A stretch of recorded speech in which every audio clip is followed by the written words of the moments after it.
Hola, hola, ¿cómo están? Bienvenidos un día más al canal. Hoy voy a hablar de un tema bastante delicado o sensible, pero realmente es algo que quería compartir con ustedes. Es un texto que leí en un blog que se llama Creando Utopías. Y cuando lo leí me llegó completamente. Es un texto, un pensamiento que me representa completamente. Así que lo voy a leer textual. Es realmente como pienso. Voy a dejar el link en la cajita de información sobre lo que es el blog, por si quieren ustedes irlo a ver. Además voy a omitir algunas palabras. Ustedes se darán cuenta por qué. Así que algunas es nada más como de interpretar. Así que sin más preámbulo, iniciamos.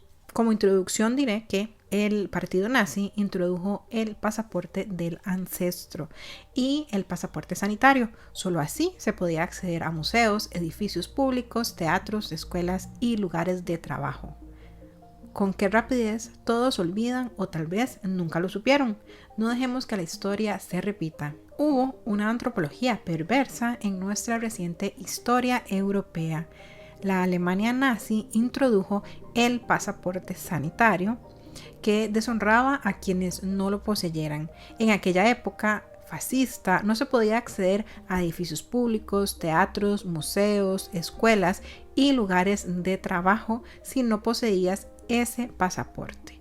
Cuando decimos que era una idea fascista, queremos decir que eran unos hechos que atentaban contra la libertad individual y al hacerlo, la esencia del ser humano simplemente desaparecía. Eva Justin fue una reputada antropóloga que dedicó parte de su vida a trabajar con las razas, a decidir qué razas eran más perfectas y evolucionadas que otras. Colaboró con el régimen nazi para clasificar a unos y a otros y para otorgar a los puros el certificado médico.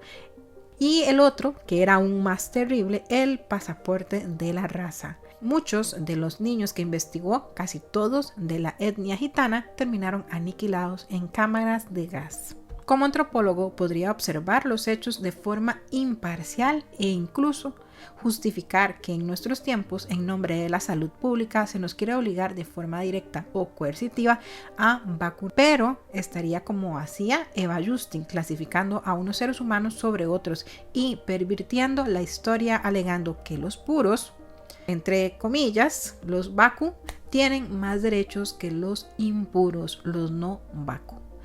Es aterrador y es una aberración, un atentado en toda regla contra la libertad individual edulcorada con esa frase del bien general.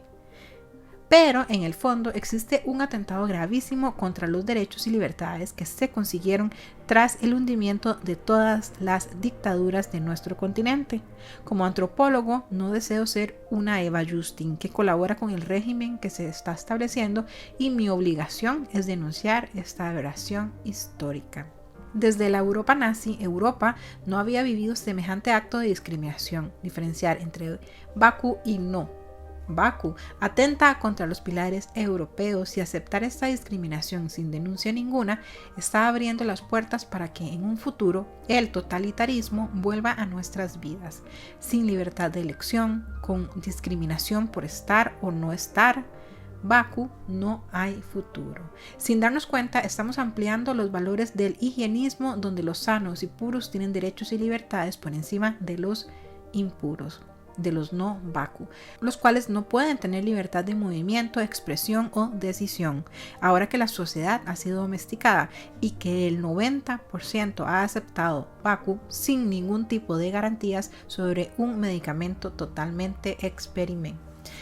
¿Qué será lo próximo que nos pedirá en nombre de la seguridad? ¿Qué otras libertades perderemos en las próximas décadas?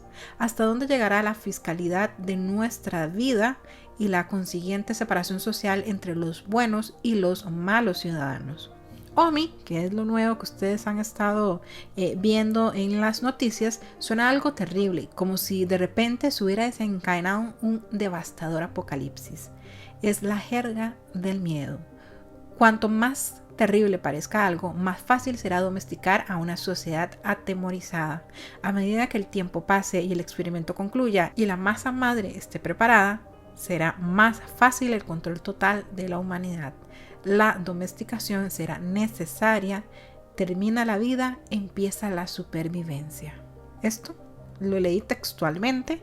Como les digo, es algo que realmente siento que es bueno para hacer conciencia, no para atemorizar, ni para señalar, ni para criticar, ni decir que es bueno, que es malo, que es correcto, que es incorrecto. Solamente es dar un punto de vista de lo que está sucediendo y que lo analicemos con un poquito más de perspectiva. Este texto es como si fuera mi opinión, así que como les decía al inicio, por eso quise compartirlo sin querer causar polémica. Como siempre les digo, espero que este video les sea de utilidad, que lo hayan disfrutado y sin más, nos vemos en el próximo video. Chao.